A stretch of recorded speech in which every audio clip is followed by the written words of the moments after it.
We've had other Razorbacks in here already. Can you tell us about the spring and the number of new faces on the roster? How's that working out? Just me sitting down watching the spring. I think it went pretty well. For just watching those younger guys get out there and compete the way they competed. It really shocked me without like me being there as a leader. They took big strides and big steps, and I'm really anxious to see what all I'm gonna do in fall camp.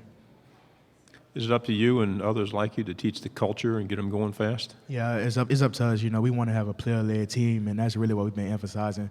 Since we got back after this past season, is leading this team as players. We feel like if we want to go places where we want to go, the players need to lead besides just the coaches.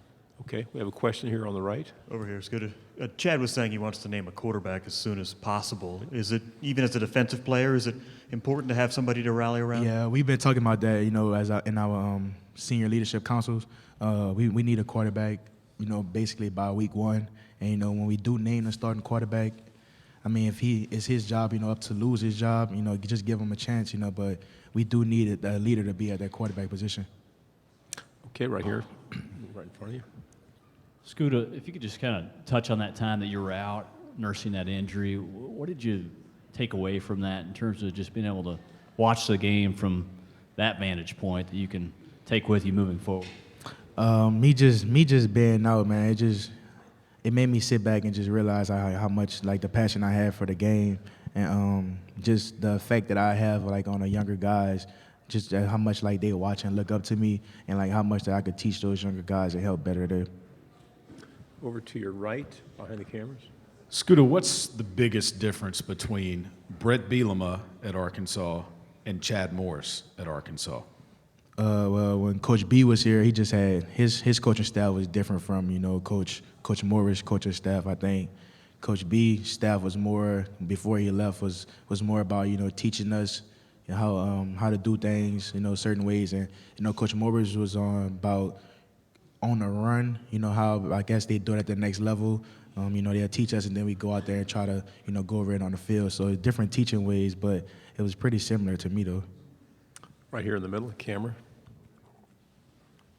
After a 2-10 season last year, I have to ask, is there a chip on your shoulder? Are people sleeping on Arkansas right now, in your opinion? Yeah, I feel like it's always going to be a chip, especially coming off a 2-10 season.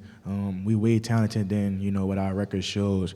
Like I said, we just gonna keep our head down and grind right now. And when it's time for the season to come, show everybody how much better we got in year 2 than year 1. Okay, to your right against the wall. Michael Brand from Saturday Down South. Obviously, last year didn't go your way. This year, this offseason, is there a renewed sense of buy-in from the locker room and just the offseason conditioning? Yeah, I feel like as seniors, we held the majority of the team accountable. That's really what it was last year. There's no accountability on the team. I feel like everybody understand their role now they have on the team. And, we bought into, what Coach Morris and what Coach True, been emphasizing all season. So, like I said, we just ready to put all the pieces together now. Okay, over here to your left. Yeah, you're surrounded by a lot of young linebackers. Talk about your maturation, and I can't imagine a young player playing in the SEC, especially at linebacker. How much better do you see the game, and what are they going through now trying to get up to that learning curve? Yeah, man, I fell for Bumper last year. Bumper played earlier than what I did my freshman year. So, just being out there as a freshman, you really don't understand what's going on, and you won't understand it until you actually play in the majority of the games and get the experience. But now I feel like, Bumper will be fine on side me or any other linebacker, really. Again, to your right, please.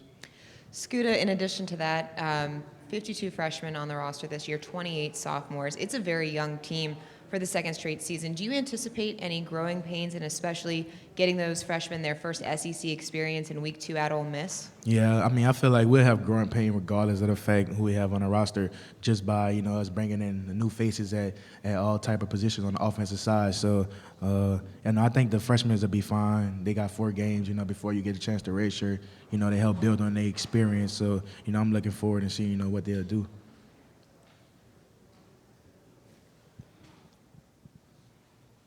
Okay, right here, the camera back. Obviously, like you had a newer coach come in last year. How do you feel like it was adjusting to everything? Well, last year it was tough for us because we was basically on a go with everything.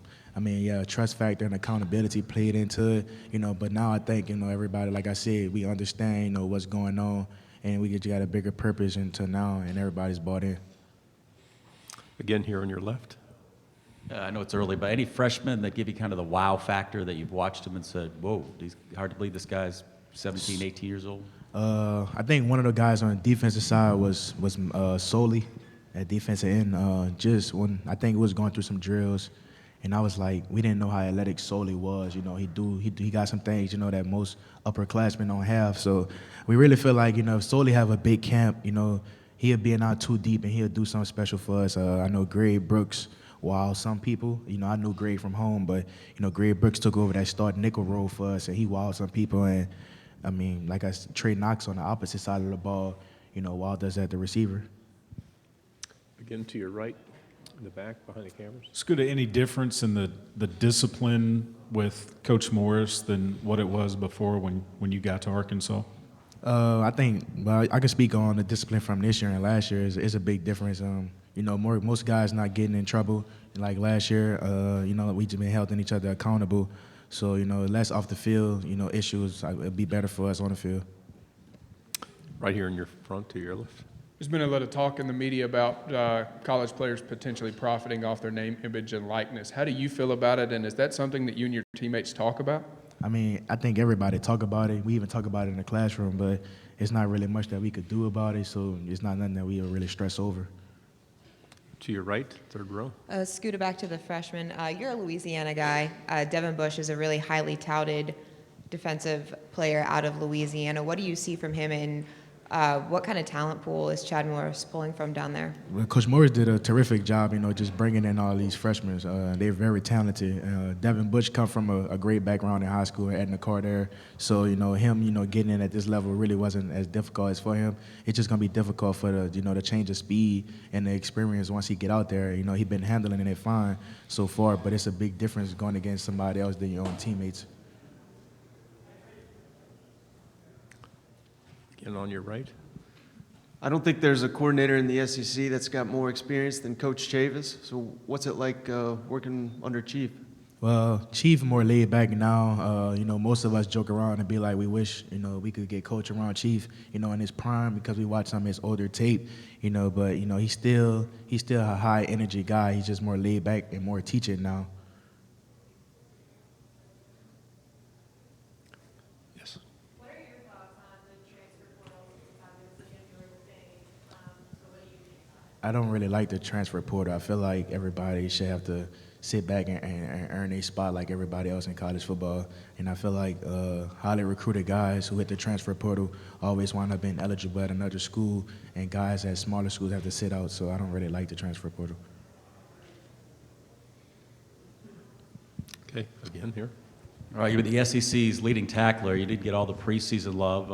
I know it's a team game, but as an individual, how important is it to you to be regarded as maybe an elite linebacker in the SEC? If I don't get it, I use it as motivation. But right now, as being a senior, like my goal is to make sure I'm at my best of my play, when the season gets here, and make sure, I'm doing the right things to lead this team in the right direction. Okay, third one. First season, I want to say, was that Belk Bowl, right? Yes, sir. Think about that, chance to possibly bring this program back to a bowl. What would that mean? It mean a lot. Like I said, I haven't been to a bowl game since my freshman year, and I actually haven't played in a bowl game, legitimate snaps besides special teams. So, yeah, it mean a lot just getting this program back, bowling, and actually winning a bowl game this year.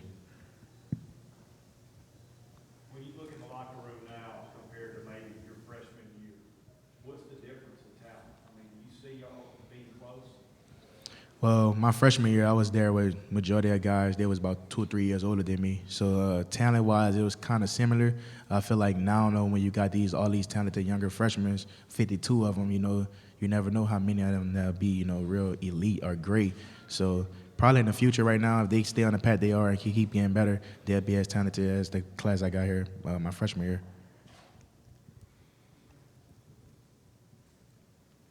Do we have anything else? Thanks very much. Good job.